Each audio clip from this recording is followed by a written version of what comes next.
You can't escape something you can't even catch sight of. The reality is, most of us are living within patterns we don't even know we're repeating. We assume this time it's different. This time it will be different. But if you observe, it's the same play being acted out with new characters, the same hurt just with a new disguise. And until you call it what it is, a toxic cycle, you'll keep reliving it over and over again. Think about it. How many times have you caught yourself saying, "Why does this always happen to me?" That's not a coincidence. That's a cycle. Life has a funny way of giving you the same test until you finally learn the lesson. And if you don't wake up, if you don't see the pattern, playing the same pain over and over again like a broken record, it manifests in your relationships, in your money, in your well-being, even in your internal dialogue. Here's the issue: we normalize it. We rationalize it. We even mythologize it. Oh, that's just how people are. That's just who I am. That's just how life is. No, that's a narrative. The narratives you tell yourself are either shackles that keep you imprisoned or keys that free you. When you accept disrespect, you're teaching people how to treat you. When you surrender to the same excuse for not following through, you're reinforcing in your brain that it's okay to quit.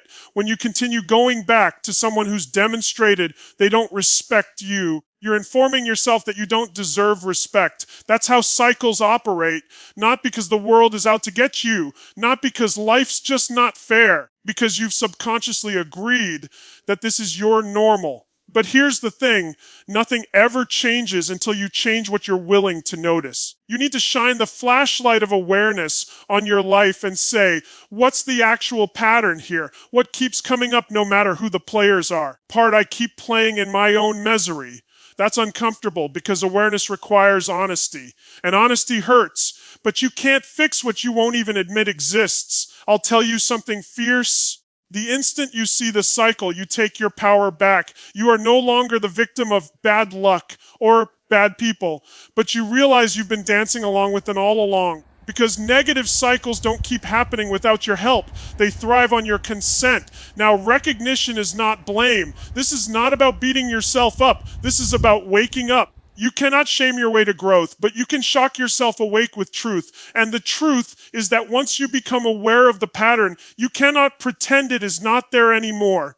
You cannot play small, pretend to be blind, or give multiple second chances under the guise of hope. Hope without movement is merely self-delusion, knowing the cycle is doing something. It's taking that first step to say, enough. Refuse to continue living in circles. I will shatter this. And let me tell you, when you make that decision, the vibration in your life changes. People notice. Situations shift because you've set the bar higher of what you will and won't tolerate. Every breakthrough starts with acknowledgement. Without it, you're stuck. With it, you're liberated. And freedom won't begin tomorrow, next week, or when they finally get their act together. Freedom begins the second that you see the cycle and say, no more. Here's the trap that most people fall into: we bargain with pain. We realize something hurts us, yet rather than shutting it off, we make deals with it. We tell ourselves, perhaps if I simply give it one more try, perhaps if I simply lower my standards, if I simply work harder. But with each concession to pain, you usher it back into your life. You perpetuate the cycle you've just sworn to yourself you will never do again. Consider it. Times have you been hurt only to say to yourself, it won't be like last time? How many times have you uttered, they'll change, when your heart knew that nothing was different? Hope, that's a negotiation. And this is the reality pain does not negotiate. Pain does not compromise.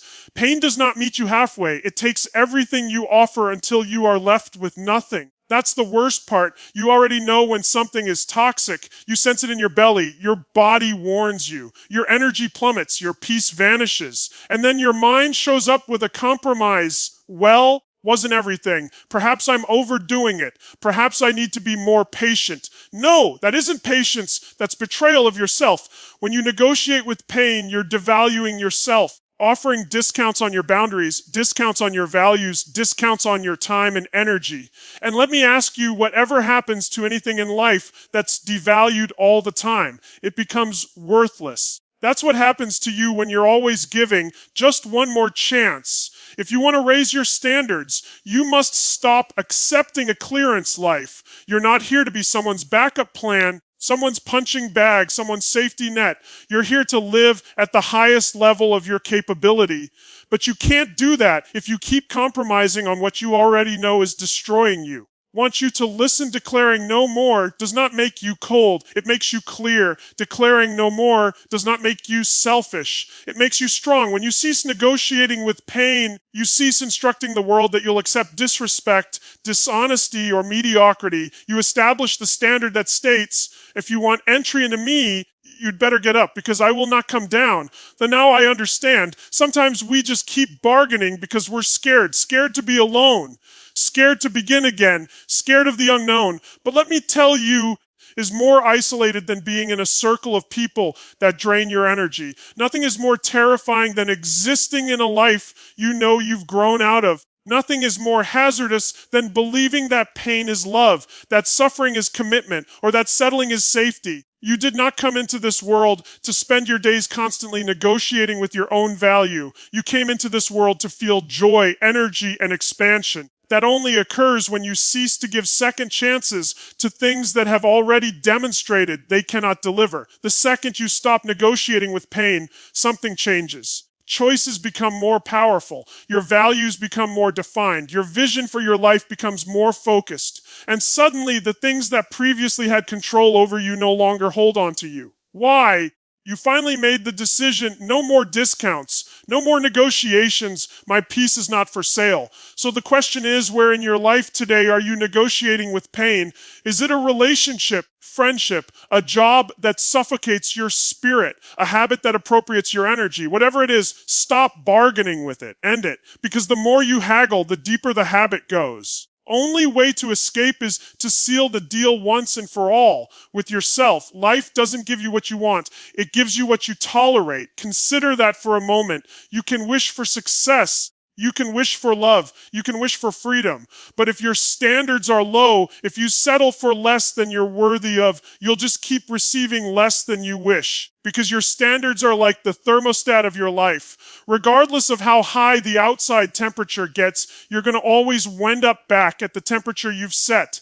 If you accept chaos, always be in drama. If you accept excuses, you'll always be living beneath your potential. If you accept being treated poorly, you'll always be attracting people who validate that treatment. Standards aren't merely about what you require from other people. They're about what you require from yourself. Now, here's the real truth most people don't want to hear. Your standards are evident in your daily decisions. They're not written on paper.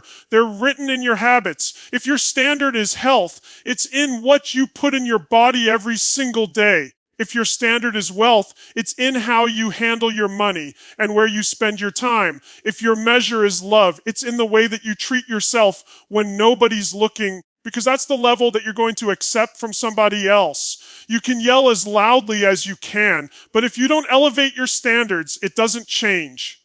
Why? Because life and people will meet you at the level your standard is. You don't receive in life what you want. You receive what you're dedicated to. Let me show you an example. Two individuals experience the same setback. They lose their job. One possesses a standard of resilience, of expansion, of never accepting. What do? They dust themselves off. They seek new opportunities. Rise higher eventually. The other individual possesses a standard of ease, of excuse-making, of it's difficult. What does? He remains stuck. Same circumstance, different result. What was the difference? Standards. And let me be honest with you, raising your standards is not about being perfect. It's about choosing what is no longer acceptable.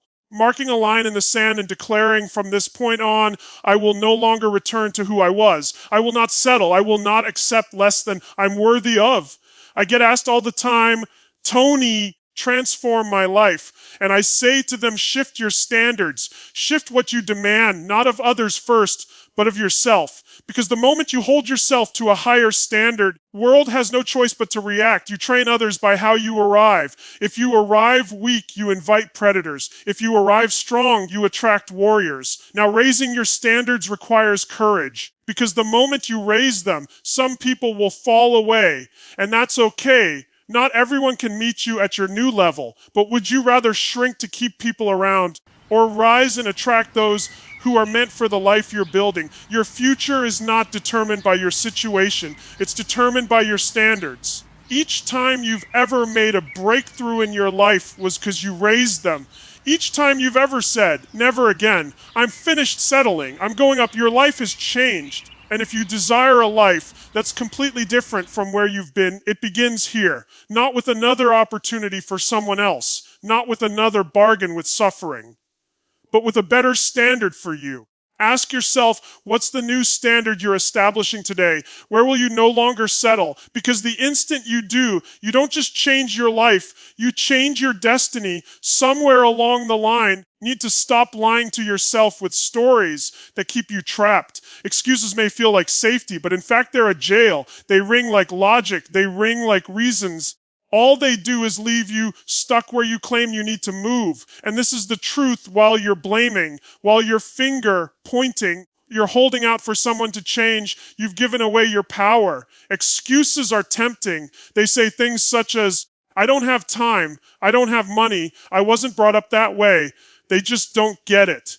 But come on, those ain't walls, they're crutches. They're excuses we use to explain why we're not where we want to be. And the second you exchange your excuses for responsibility, your entire life transforms. Consider this. Each and every individual who's ever built actual change in their life began in a challenging place. They didn't have the ideal training, the ideal tools, the ideal timing. They'd have was ownership. They ended saying, I can't because, and they began saying, I must until. That's what makes all the difference. Excuses glance back. Ownership gazes forward. Excuses shrink you. Ownership stretches you. And I want to be specific here. Ownership is not self-criticism. Ownership is self-authority. It's not about thrashing yourself over what happened in the past. It's about taking charge of the present and saying, I may not be accountable for what's happened to me, but I am accountable for what I choose to do next. That adjustment makes all the difference. When you own your results, your standards, your choices, you no longer wait for rescue. You no longer wait for apologies that never come. You no longer wait for perfect conditions that never come. You understand that the life you desire is not on layaway. It's waiting for you to take it. Let me tell you an example. Two individuals experience the same heartbreak. One states, they destroyed my life. Never love again. It's their fault I'm broken. That's excuses. That's relinquishing power. The other one says, yes, they hurt me, but I choose what this means. I choose how I use this pain. Choose who I become because of this. That's ownership. Same incident, two possibilities. Here's the insidious thing about excuses. They are comfortable. They excuse you. They give you permission to remain in your current state. But comfort is the killer of growth. Comfort will steal greatness from you, and if you hold on to excuses tightly enough, you will wake up one morning with regret, the biggest burden you'll ever bear. So ask yourself, what excuses have you been clinging to? Where are you saying, I can't, when the reality is, I won't? Where are you blaming someone else for decisions you've kept making? Because once you realize your excuses for what they are, stories, you can let them go. And when you let them go, you gain freedom. Nobody can make that move for you. Not your partner, not your family, not your boss. It's you. It's always been you. The instant that you shift from excuses to ownership, you activate your power. Once you get a taste of that power, you will never again go back to victim mode. So here is the choice. Are you going to continue defending your excuses or claim your power? Because you can't do both. You stay either within the narrative of why you can't, or you move into the truth of how you will. Ownership is the transition that happens between where you are and where you want to be. Minute you step across it, the game changes permanently. Your energy is your most valuable currency. Not money, not status, not titles. Energy. Because if you don't have energy, you can't be there for anything else. You can't love fully. You can't work intensely. You can't create. You can't become. And yet most people leave their energy out on the playing field like it doesn't matter. They give it to drama, to toxic others, to yesterday's conflicts, to habits that drain rather than fuel them. And then they complain about why they're tired, lacking motivation, and trapped in the same patterns. Listen, your energy is wealth. It's gold. And just as you wouldn't give your wallet to someone on the street, you can't keep giving your energy to people and things that don't deserve it. You've got to protect it with purpose, because the thing is, all things and all people are either doubling your energy or sucking it out of you. There's no such thing as neutral. Consider the individuals in your life. Some of them charge you up. You exit a conversation with them feeling invincible. Others, you hang out with them for 10 minutes and you feel as if you've been struck by a truck. That is energy theft. And it isn't just how you feel in that moment. It's how it affects your choices, your concentration, requirements, because low energy settles. Low energy makes you soft. Low energy traps you in loops you should have escaped a long time ago. And here's the secret most folks don't know. Guarding your energy isn't selfish. It's sacred. When you guard your energy, you're guarding your purpose, your relationships, your future. You can't serve others from an empty cup. You can't lead if you're drained. You can't lift your standards if you're on empty. So how do you keep it safe? You begin by becoming brutally honest about what depletes you. Who are the individuals? What are the routines? What are the settings that steal your spark from you? Call them out. Observe them clearly, because once you see the leak, you can stop it. Perhaps it's the acquaintance who calls to wine, but never to bask in your glory.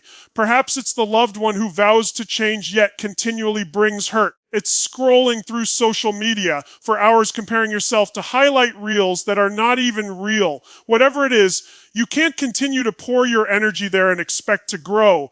Conversely, where are the areas that nourish you? Who are the individuals who challenge you to get up? What are the routines that make your strength, your clarity, your joy? That's where your energy needs to go. You need to build rituals that recharge you. Your morning practice, exercise, meditation, prayer, writing, or whatever it is that just allows you to breathe. Those aren't indulgences. Those are requirements.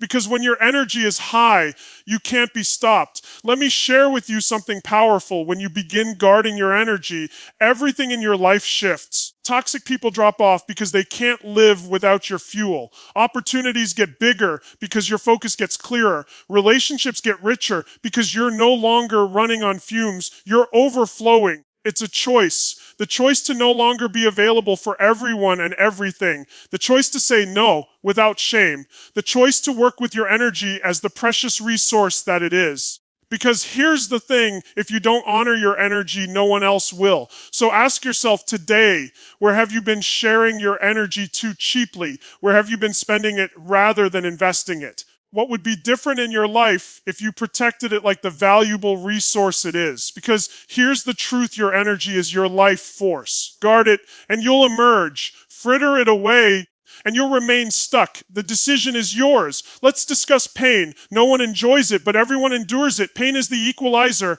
Regardless of who you are, how much you make, or what you've done, you'll experience pain. The question isn't whether you'll experience it. The question is, what do you do with it? Will you allow it to imprison you, or will you allow it to teach you? Too many individuals let pain become like a jailer. They allow it to shut them up, bind them down, and tell them that the narrative is finished. They experience heartbreak and insist, never love again. They reject it. I'll never try again. They lose once it insists, that's it, I'm finished. That's how pain turns into a jail. Not because it must, but because you let it. Truth is this, pain is not here to destroy you. Pain is here to instruct you. It's a message, it's feedback, it's life yelling, wake up! Something has to change. If you grab a hot stove and burn your hand, pain isn't punishment, it's protection. It's your body screaming, don't do that again. Emotional pain is the same. Betrayal teaches you the importance of trust. Failure teaches you the importance of preparation. Loss teaches you the urgency of time. The issue is the majority don't hear the lesson. They become trapped reliving the pain rather than harvesting the lesson. Keep asking, why me, rather than asking, what now?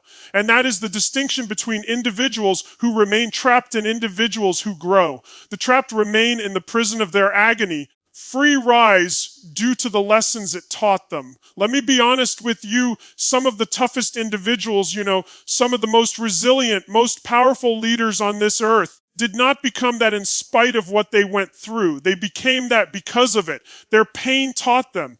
Their heartbreak, their losses, their failures, those were not pitfalls, they were proving grounds. Pain molded them into something stronger, wiser, more capable. So I want to ask you, what's the hurt in your life trying to teach you today? Because I promise you, it's not coincidental. That betrayal, it's showing you where to put your trust. That failure, it's teaching you how to construct again better. That isolation, it's teaching you to find your value within before you start looking for it out there. Here's the secret: you must learn to stop resisting pain and begin learning from it, because what you resist is what endures. If you continue to deny it, push it down, anesthetize it, you remain in the prison. If you confront it, if you sit with it, if you say to it, "What are you here to teach me?" then immediately the pain changes. It ceases to be something you have to carry and becomes something you can wield. Listen, I'm not saying it is easy. I am not saying you smile when your heart is breaking, but I am saying you have a choice. You can let the pain define you or let it refine you.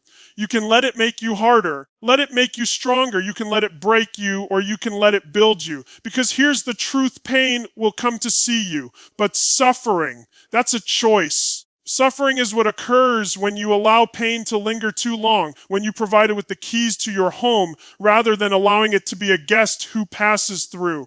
Pain is a certainty. Suffering is a choice. So today, change your mindset. Stop viewing pain as a jailer and begin viewing it as a teacher. So I ask you, what is the lesson I am to learn from this? How do I take this pain and use it to become more rather than less? Because when you understand the lesson, the pain no longer has power. And that's when you're free. Largest reasons that people get stuck in poisonous patterns is because they have the wrong definition of love and loyalty. They believe love is sacrifice at all costs. They believe that loyalty is staying no matter what. They get endurance mixed up with devotion. But here's the thing: true love doesn't destroy you, and true loyalty doesn't make you betray yourself. How many do you know who continue going back into draining relationships because they say, "But I love them"? How many remain in belittling friendships because they say, "I've known them all my life"? How many remain in suffocating work situations because they say, "I owe it to them"? That's not love. That's not loyalty. That's fear. That's conditioning. That's confusion masquerading as commitment. Should not hurt. Love should mend, should stretch you up, should grow you. If it keeps you small, if it tears you down, if it takes your peace from you, that's not love. That's dependency. Fear of losing. And loyalty does not mean remaining tied to someone who won't grow. Loyalty does not mean holding onto a past which no longer values your future. Loyalty is respecting truth, respecting growth, respecting respect, both theirs and yours. The truth is that you can love a person and still leave. You can be true to the memory of how they mattered to you without being true to the devastation they're unleashing today. Sometimes the kindest thing you can do for yourself and for them is to say, "No longer enable this. That's not betrayal. That's braveness. Let's redefine it now. Love is growth. Loyalty is alignment. Love isn't possession. It's freedom. Loyalty isn't endurance. It's shared values." When those two things are present, love and loyalty create something beautiful. But when they're not, remaining isn't heroic. It's poisonous. Now, here's the difficult part. Redefining love and loyalty means you'll have to deal with the fear of being misunderstood. People will call you selfish. They'll say you quit too quickly. They'll not get it. But this is the question: do you want approval from people who don't live your life? Or do you want alignment with the truth of your own soul? Because you can't have both. A few of you have been faithful to dysfunction longer than you've ever been faithful to your dreams. A few of you have been infatuated with potential rather than what is real. And that's why you're exhausted. You're stagnant, because potential doesn't put food on the table. Potential doesn't heal a broken heart. Potential doesn't change unless it has a mind to. You can't keep losing your grip on reality, waiting for someone else to enter theirs. Real love is mutual. Real loyalty is reciprocal. And when you redefine those words, you stop accepting counterfeits. You stop mistaking pain for passion. You stop mistaking endurance for intimacy. You stop mistaking history for destiny. So I want you to reflect on this question: what's your current definition of love What's your current definition of loyalty? Do they build you or do they break you? Do they expand your life or do they shrink it? If they shrink it, it's time for a new definition, because here's the bottom line. And loyalty should never cost you your dignity, your health, or your soul. The minute they do, it's not love and it's not loyalty, it's captivity. And you weren't born to live in bondage. You were born to live free. Millions of people make resolutions every new year. This year, I'm going to lose the weight. This year, I'm going to save the money. This year, I'll stop going back to that person who keeps hurting me. And yet, within weeks, sometimes within days, those resolutions are gone. Why? Because resolutions are intentions, but rituals are commitments. Resolutions sound good. Rituals create change. You don't level up to your dreams. You drop down to the level of your standards. Standards are supported by your rituals. It's what you do every single day that determines who you become. It's not the grand pronouncements that change your life. It's the little, steady rituals that support the standards you've established. Consider this: you can declare, I want energy. But if your ritual is snoozing 5 times, eating junk, and scrolling at midnight, your ritual is contradicting your resolution. You can declare, I want a healthy relationship. But if your ritual is dismissing your own needs and tolerating disrespect, your ritual is louder than your words. You can declare, I am going to make money. But if your ritual is spending more than you have, neglecting discipline, and relying on luck to bail you out, your ritual is telling the truth of your destiny. If you're seeking to break bad patterns, you can't just vow something like, I'll never go back. You must have rituals that support it. Maybe it's a morning ritual where you center yourself before the world can pull you in. Maybe it's a ritual of journaling your boundaries so you remember what you stand for. Maybe it's a ritual of exercise to strengthen, not just your body, but your discipline. The point is, change sticks when it's wired into your daily life. And here's what everybody gets wrong. Rituals are not a matter of willpower. Willpower disappears. Rituals eliminate the requirement for willpower. When something's a ritual, it's on autopilot. You don't need to think about brushing your teeth. You just brush them. Suppose self-respect, concentration, gratitude, and discipline were as instinctive as brushing your teeth. That's what rituals produce. Now, ask you a question. What are the unconscious rituals that are holding you back? Because let me tell you, you already have rituals. Your ritual is going to the same bar every Friday night with the same group that brings you down. That's a ritual. If your ritual is going over conversations in your head, letting your anger take over, a ritual. If your ceremony is reaching for your phone before you even inhale in the morning, you're conditioning your mind for distraction rather than direction. You don't require more resolutions. Require better rituals. Rituals that are in support of the identity you desire to step into. Rituals that support your higher standards, not your lower tendencies. And don't make it too complicated. Begin small. Strong ritual practiced every day will prevail over 10 resolutions that disappear. Perhaps it's a practice of gratitude where you jot down 3 victories each day. Perhaps it's a meditation of 10 minutes to still the din. Perhaps it's substituting I'll try with I must. Small rituals build enormous momentum because consistency snowballs. Here's the thing. If you don't design rituals, life will design them for you. And most times those default rituals are not working for you. So today, choose that your life isn't going to be formed by arbitrary resolutions that die in February. Choose that your life will be formed by daily rituals that keep you connected to the destiny you're creating. Because resolutions energize you for an instant. Rituals change you for the long haul. When you begin to build new rituals, when you raise your expectations, when you retrieve your energy, something magical occurs. You start to draw a different sort of life. But with that transition comes a challenge. How do you guard what you're creating? How do you keep your momentum from being drained or sabotaged? The solution is boundaries. Now let me make one thing clear. Boundaries are not walls. Far too many people get the two mixed up. Walls close people out. Walls isolate. Walls are constructed out of fear. Boundaries welcome respect. Boundaries don't shut everyone out. They instruct others on how to connect with you. Think of boundaries like a fence around a garden. Fence doesn't exist to punish the outside world. It exists to protect the growth inside. It exists so that what you've planted, watered, and nurtured has a chance to thrive. Without boundaries, Weeds take over, animals trample the soil, and your harvest never comes. That's what life looks like without boundaries, chaos, disrespect, burnout. The truth is, if you don't set limits for you. And those limits are typically way lower than you should have to accept. If you don't take control of how people behave towards you, they'll take control for you. If you don't take control of how your time is allocated, other people's needs will take control for you. If you don't take control of what is acceptable, you'll be accepting the unacceptable. And here's the thing, boundaries aren't just about others, they're about you. They're about being responsible to your own standards. It's not just saying they can't disrespect me. It's saying disrespect myself. It's not just saying they can't waste my time. It's saying I won't waste my own time, because boundaries that only go in one direction are weak. Strong boundaries begin with you. Individuals are going to push your limits. You can bet on it. The instant you begin to say no, yes, to everyone else's drama, instead of yes, the instant you cease being available for everyone's drama, the instant you cease discounting your value, some individuals won't approve. They'll label you selfish. They'll say you've changed. And you know what? They're correct. You have changed. And if they can't respect the new standard, they don't deserve to be in your future.